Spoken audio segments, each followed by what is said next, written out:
हड़ताल मृदंग हुड़कत हाकट धाकट धीकट नाद धरे। हरिओम।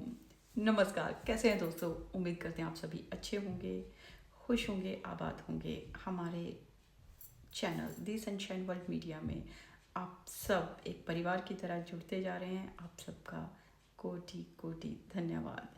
दोस्तों, जब हम इतनी खूबसूरत पंक्तियाँ सुनते हैं ना, तो अक्सर हमारे जहन में एक बात आती है कि किसने लिखा होगा, कौन इसका रचयिता होगा।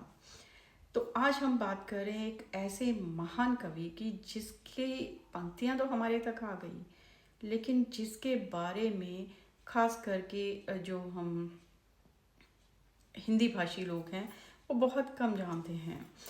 मेरा पढ़ने का एक बहुत ही शौक शुरू से रहा है, लेकिन मैंने भी उनके बारे में कोई बहुत ज़्यादा नहीं पढ़ पाई, मेरी बदकिस्मती। चलिए, हम बात कर रहे हैं आज दुलाभाया काग की। दुलाभाया काग वैसे भी गुजरात की धरती वो धरती है जिसने ना जाने कितने ही रत्नों को जन्म दिया है। अगर हम बात करें गुजरात की, तो हम ना तो सोमनाथ को भूल सकते हैं, ना हम वहाँ की उस खूबसूरत वादियों को भूल सकते हैं, ना वहाँ के जो राजाओं के हमेशा दान देने का, हमेशा रक्षा करने का जो उनका प्रण रहा है, हम उन्हें भूल सकते हैं। और अगर भक्ति की बात करें तो दुलाभाया काग को कोई भी नहीं भूल सकता। जी हाँ, दुलाभाया काग जिन्होंने इतनी खूबसूरत रचना रची।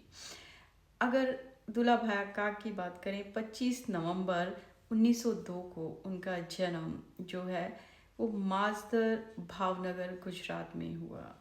दुलाभाया काग एक ऐसे कवि जिन्होंने अमिट छाप छोड़ी उस समय भी, और आज भी वो अमर हैं अपनी कृतियों के द्वारा।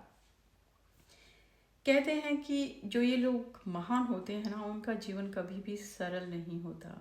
ऐसा ही दुलाभाया काग के साथ हुआ। वो एक बेहद साधारण गरीब परिवार में उनका जन्म हुआ।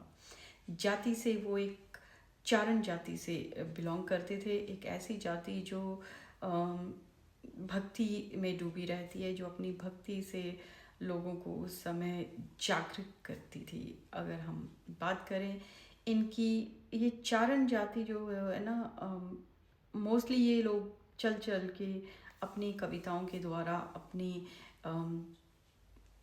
गाथाओं के द्वारा लोगों को एक सही दिशा देने का, समाज को प्रयत्न करते थे।